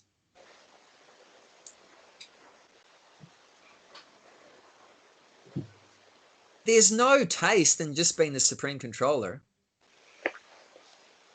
No. Being the big boss. I'm the big, I created everything, maintain, destroy everything, but there's no, okay, that's very nice. But, there's no pleasure in that. So that's why Krishna takes on these different roles with different devotees to enjoy pleasure. And that's also not, Krishna's not going outside of himself to enjoy. Because remember, it's all Krishna's energy. Krishna's enjoying with his own energies. So that's still indicating, well, fulfilling that component that he's independent. It means he doesn't need anything other than himself to be happy, because all those different persons are expansions of himself. He's enjoying with himself. Like some people, like we mentioned before about a very confidential subject called the Rasa Leela, that Krishna's dancing with the many girls, and some people criticize Krishna for doing that, dancing with many girls, but the actual tattva is, there's no criticizing there, because those girls are his own expansions of himself. That's his own pleasure potency has come out first in the form of Radharani, and Radharani expands into all those other cowherd girls, which are actually goddesses of fortune, which we call Lakshmi in Sanskrit. Lakshmi means goddess of fortune. So all those goddesses of fortune, they're all expansions of Krishna's own pleasure potency. So Krishna's still enjoying with his own energies. So he remains always independent and self-sufficient. And he's the supreme enjoyer. He really knows how to enjoy. All of our ideas to enjoy, it's all coming from him. Where did we get the idea from to have a relationship between a man and a woman? Where did that concept come from, that a man and woman come together and enjoy? It comes from God. We have got Radha and Krishna, or Hare and Krishna. That's the original man, the original woman. Where did the idea come from of a parent and a child? It comes from God, where you have parent and child. Where did the idea of friend come from? It comes from Krishna, like Arjuna and Krishna. Like, these are eternal relationships, and they're perverted into the material world. So we're gone over time as usual, but just one last little story, and we didn't even get to the Bhagavad Gita. So, but this is all Bhagavad Gita. But there was one prime minister in England, and he's the supreme controller of England, right? The prime minister, right?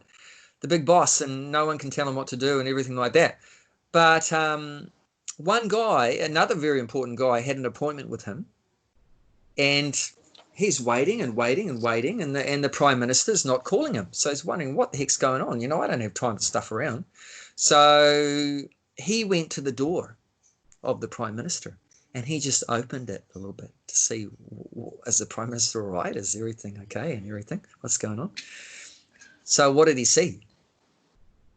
He saw the prime minister, the controller of the whole country, on his hands and knees, acting as a horse for his grandkid. His grandkid was on his back, saying, "Grandpa, stop, go left, go right, go forward, do this, do that." So who's controlling who?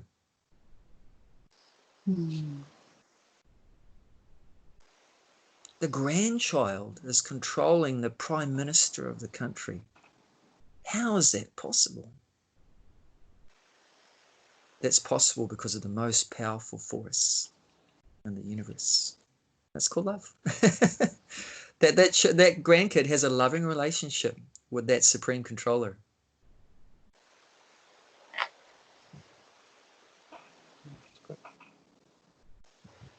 That's not the real pleasure of being the Prime Minister. The real pleasure is being the horse for the grandkid. Different flavors. So where do we get that from? You know, it's all coming from the absolute truth. That's how Srimad Bhagavatam, Bhagavad Purana starts off. Janmadya yasya yataha. Janmad yasya yataha. That what is the absolute truth? The definition of the absolute truth is given right in the beginning of the Srimad Bhagavatam. The absolute truth is from whom everything comes. From whom everything is maintained and from whom everything is destroyed, is the source of everything. That is the absolute truth. The absolute truth is the source of everything. So all of our relationships also is all the source is coming from Krishna. If you understand Krishna, you'll also understand how to make relationships work.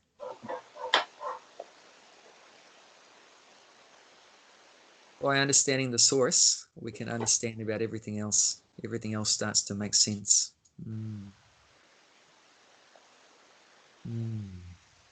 Then free choice starts to make sense. And universal principles start to make sense. And we start to make sense.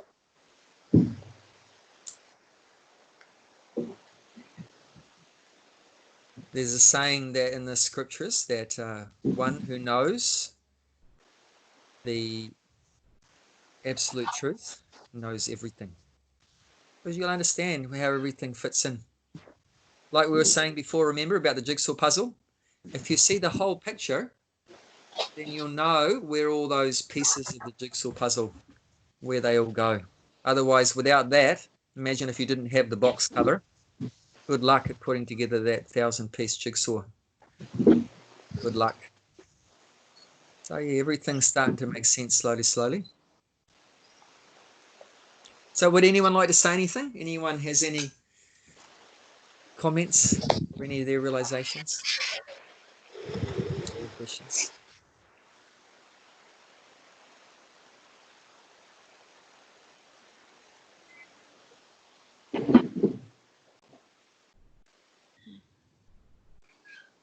The sound of silence.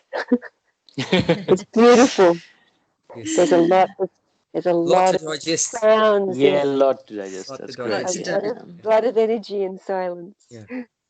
It's saying actually that's one of the 26 qualities of a devotee. There's 26 qualities of a devotee mentioned that we want to try to develop. And one of them is called Mauna. Mauna means silence. Actually, there's an interesting verse in Bhagavatam that says that one can overcome all the obstacles on the path of yoga through silence. Yogantarayanam monena. That by mona, by silence, one can overcome all the obstacles on the path of yoga. Interesting.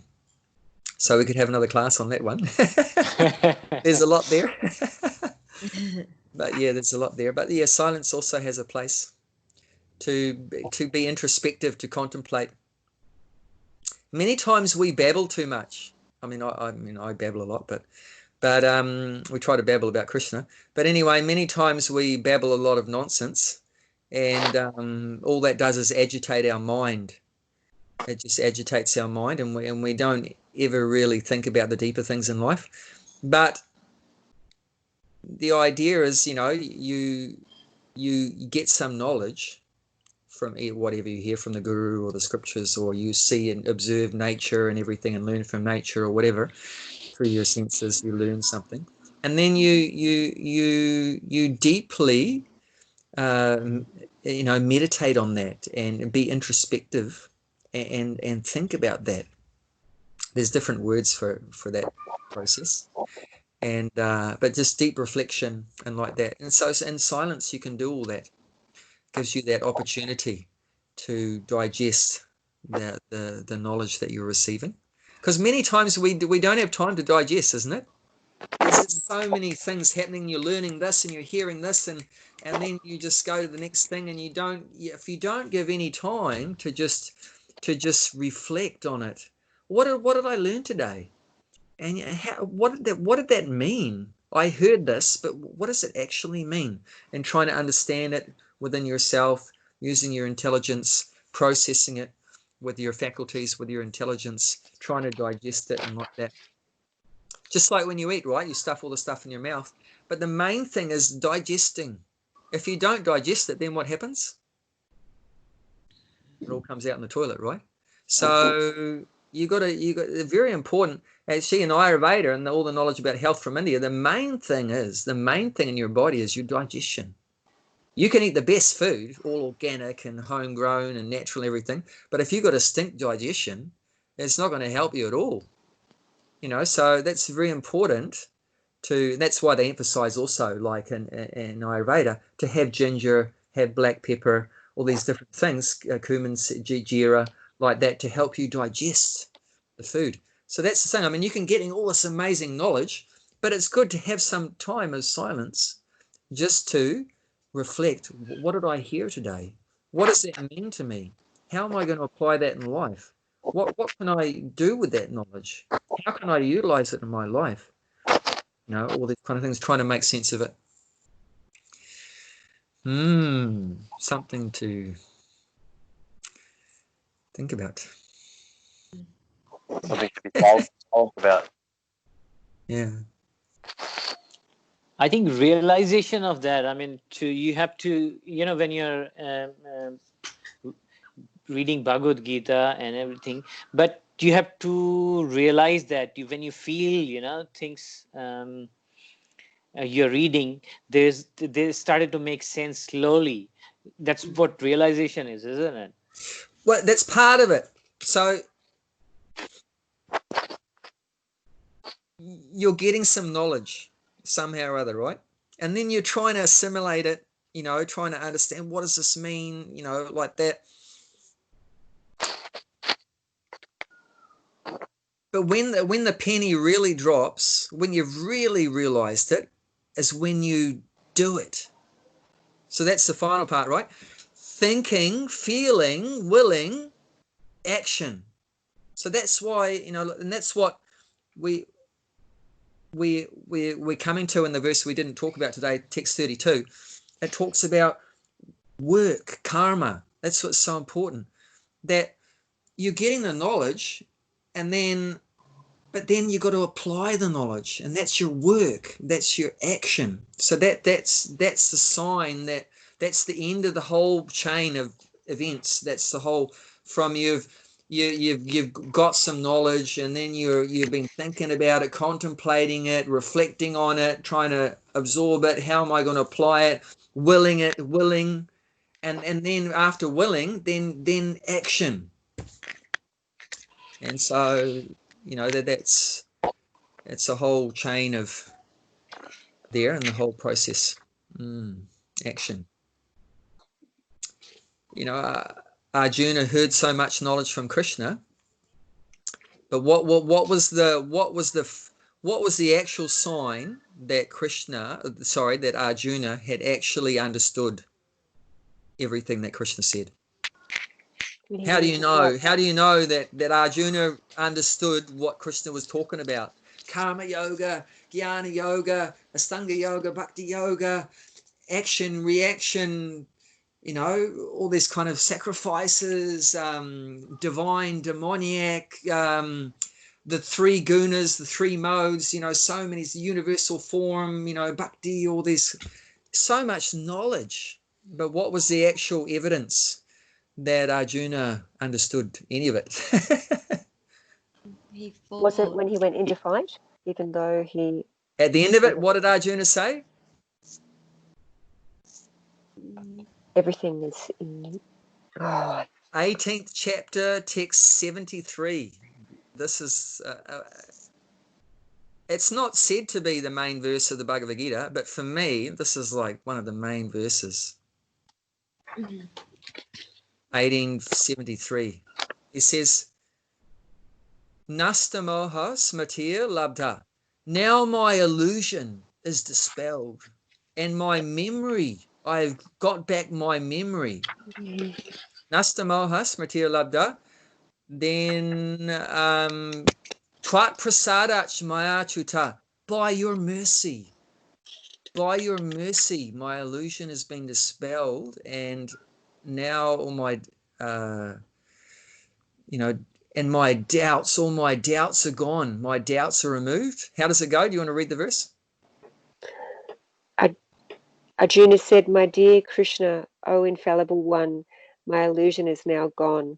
I've regained my memory by your mercy. Oh, sorry, Krishna's cat. I am now firm and free from doubt, and I'm prepared to act according to your instructions. Bingo! Realization. Now I'm prepared to act according to your instructions. That means you've understood. How do we know you've understood? When you do it. When you do it. Until that point, it's just theory. But like they say, actions speak louder than words. So that's why it's always recommended in the Bhagavad Gita, action. Why is it always emphasizing work and action? That's why. Because that's the test of the pudding is in the tasting. That's the evidence that you've actually understood when you act. And it's said that like that, love is not a noun, love is a verb. If you love someone, you'll do something for them. I could say, isn't it? I love you all so much. I love everyone. I love you. But if I never do anything for you, you say, oh, Abai, you're just full of it. You're just full of hot air. You're just talking. But no, then we feed you and, look after or whatever we can do, So that's love, So does that make sense? Yes. Oh. Yes. So lovely to see you all again and be with Thank you. And thank you very much. Very much. And Hare Krishna. Hare Krishna. Thank you. Everyone. Thank you, you too. Hey, take care. Thank you. Thank you. You take care. I'll check that message too. Yes, I'll check please my phone. Okay. Thank you. Hare Krishna.